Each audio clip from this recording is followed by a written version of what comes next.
Sí, amigos y amigas, estamos aquí en Vive Sanamente, hoy hablando acerca de las enfermedades autoinmunes. Y vamos a ver, hay diferentes opiniones, ¿verdad? De diferentes expertos. Pero la causa, o sea, a nosotros nos gusta en la medicina natural ir a la causa del problema.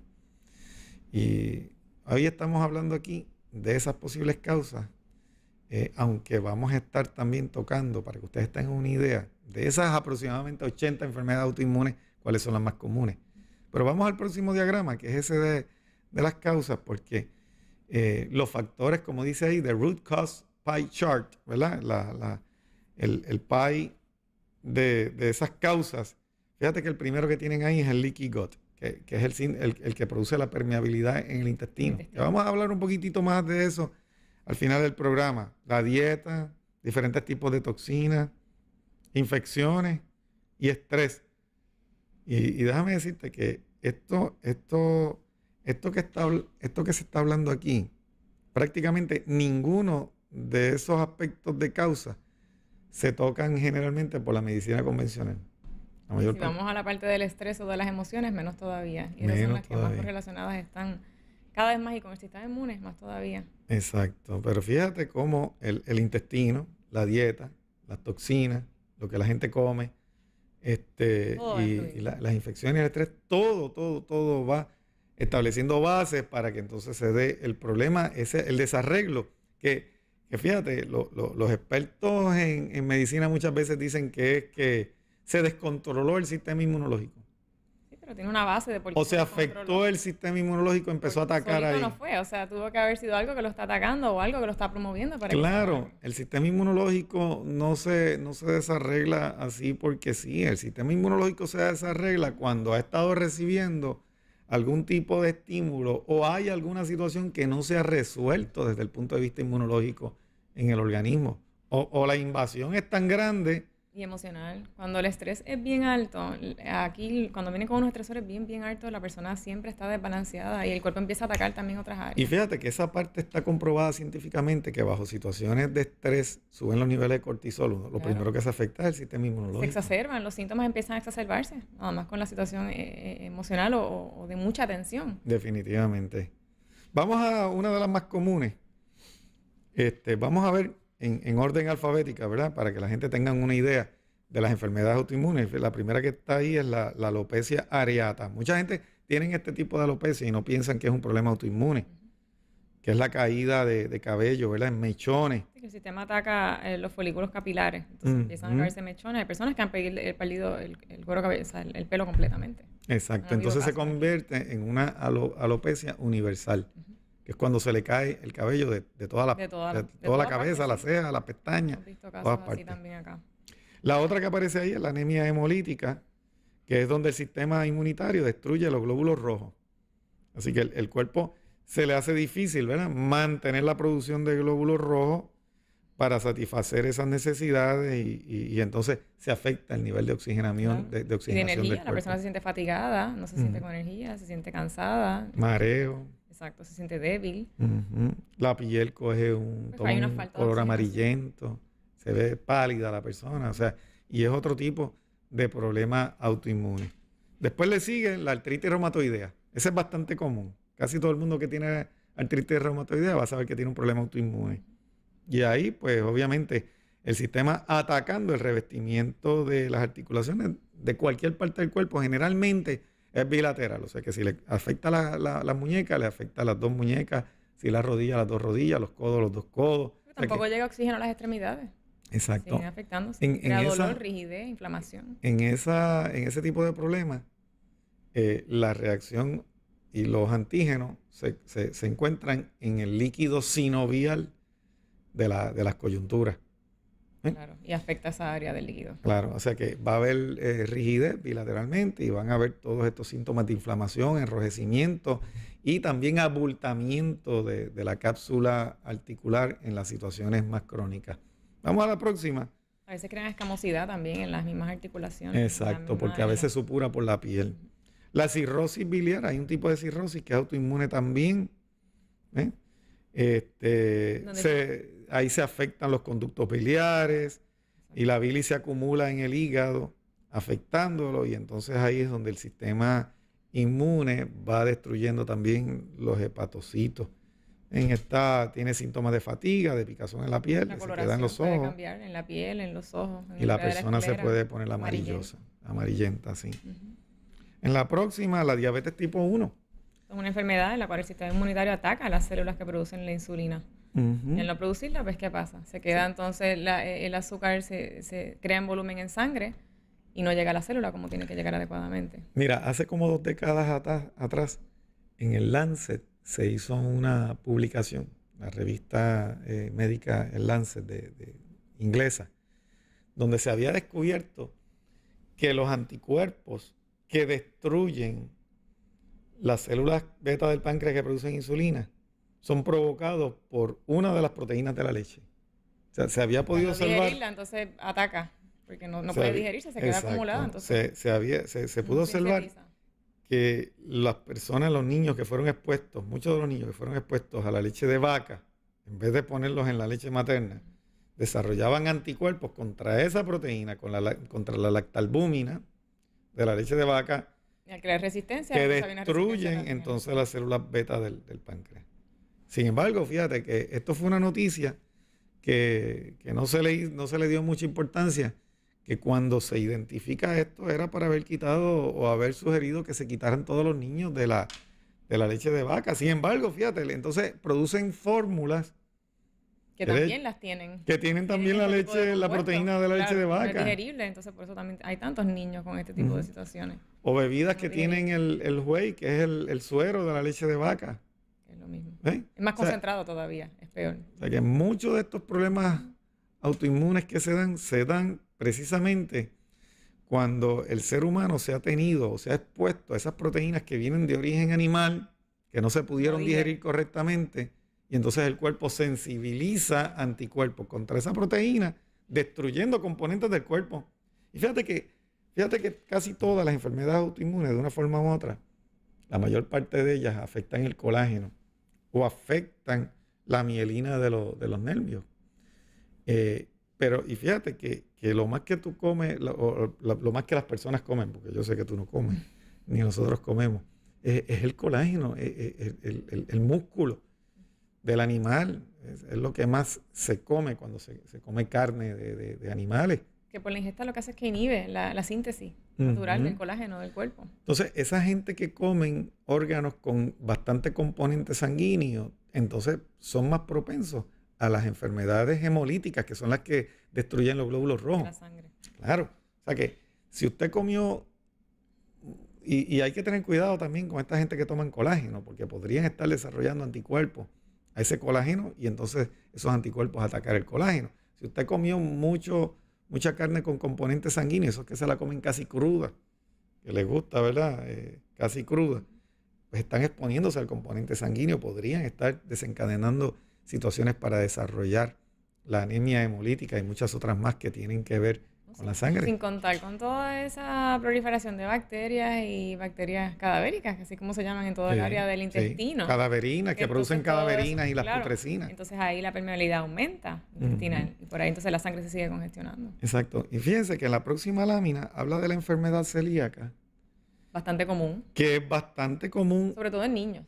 y en casi todos los casos que hemos visto enfermedades autoinmunes, Son hemos generales. visto una base de enfermedad celíaca, que es la enfermedad de intolerancia al gluten, ¿verdad? Que se encuentra en el trigo, el centeno y la cebada. Pero cuando la persona desarrolla, fíjense cómo en la lámina ahí se ve cómo se deterioran los cilios de absorción. Tenemos en el extremo izquierdo, como dice allí, normal. Si el señor director quiere acercar un poquito, puede acercar un poquitito esa lámina para que los amigos televidentes la vean mejor. ¿Ve?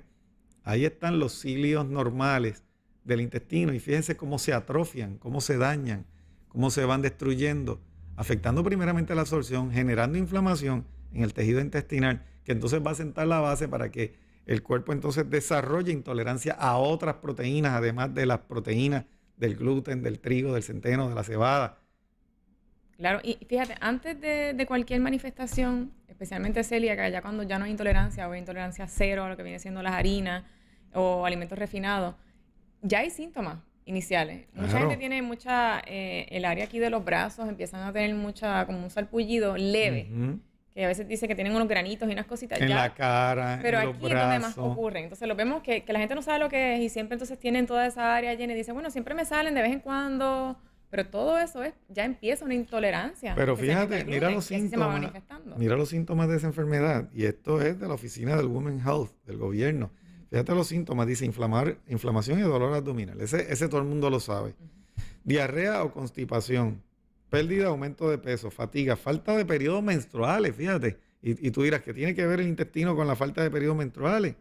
Salpullido, como tú decías, y picazón en la piel, infertilidad o abortos espontáneos a consecuencia de una situación autoinmune que se da como consecuencia de una reacción a los cereales. ¿Sí?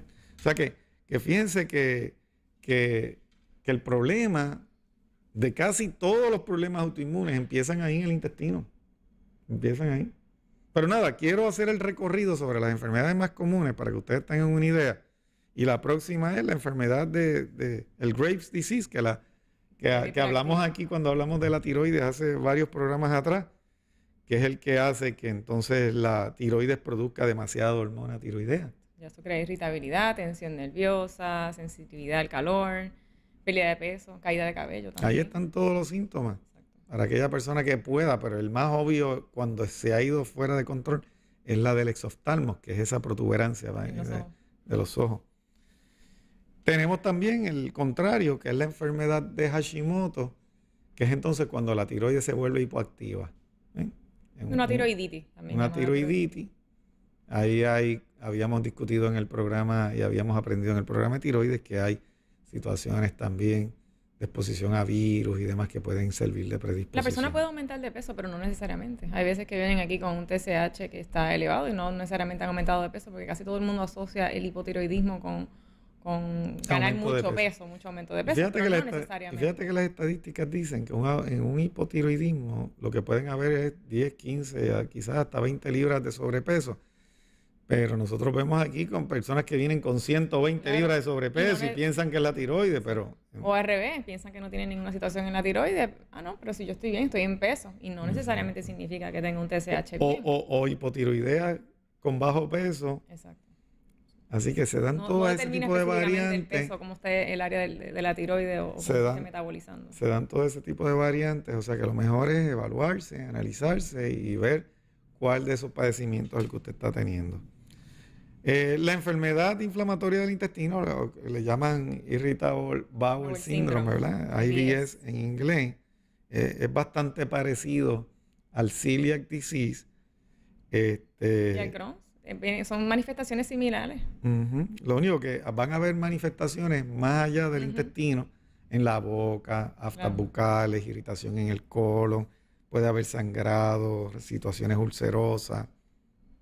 Exacto, ¿ves? La enfermedad de Crohn y la colitis ulcerosa, que son las más comunes. Exacto. Ya cuando hay una inflamación, ya por ahí entonces empieza. Pero tú sabes cuánta gente yo he recibido con diagnóstico de enfermedad del intestino, irritable del intestino. De Crohn's, cada vez recibimos más casos. Y prácticamente no han habido correcciones en la alimentación. No, ninguna. Hemos recibido casos de Crohn's aquí en donde no se ha hablado de la alimentación, sino algo bien leve, por encima. O sea, el énfasis... Tiene tanta importancia porque es una inflamación. El énfasis se pone en los medicamentos que va a tomar el paciente. Que también pueden estimular más el área del hígado y poder crear más inflamación.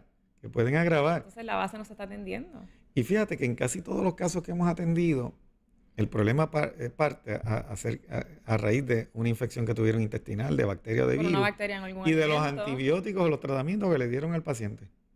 Mayormente es por la ingesta de algo. Siempre la gente lo asocia. Dice, desde que me comí aquella cosa, empezó a darme un dolor estomacal y por ahí entonces me sentí inflamado y es algo que entonces sigue afectando hasta que ya entonces le llega algún tipo de diagnóstico de Crohn's o algo más severo, ¿verdad? O empieza entonces a defecar incluso sangre. Entonces todo eso es parte de la misma inflamación. Pero partió de una bacteria. No, y se corrige también a través de los cambios nutricionales, el manejo de esas emociones que podrían estar también afectando, que hay un componente bien importante emocional detrás de casi todas las enfermedades de irritación del intestino, que si no se consideran, se exacerban.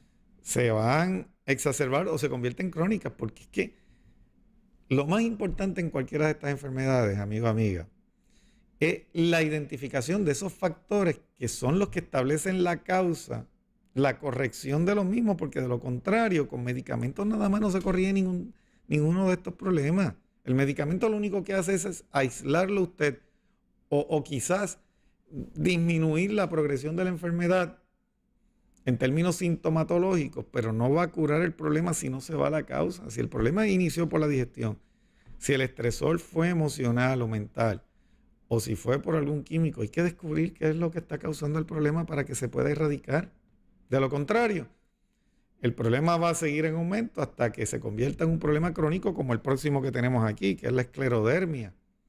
La esclerodermia. Esto es una enfermedad bien triste porque la situación de ataque del sistema inmunológico hace que el colágeno también se reproduzca más rápido de lo normal, el tejido conectivo, y tú ves a estas personas que se le endurece la piel.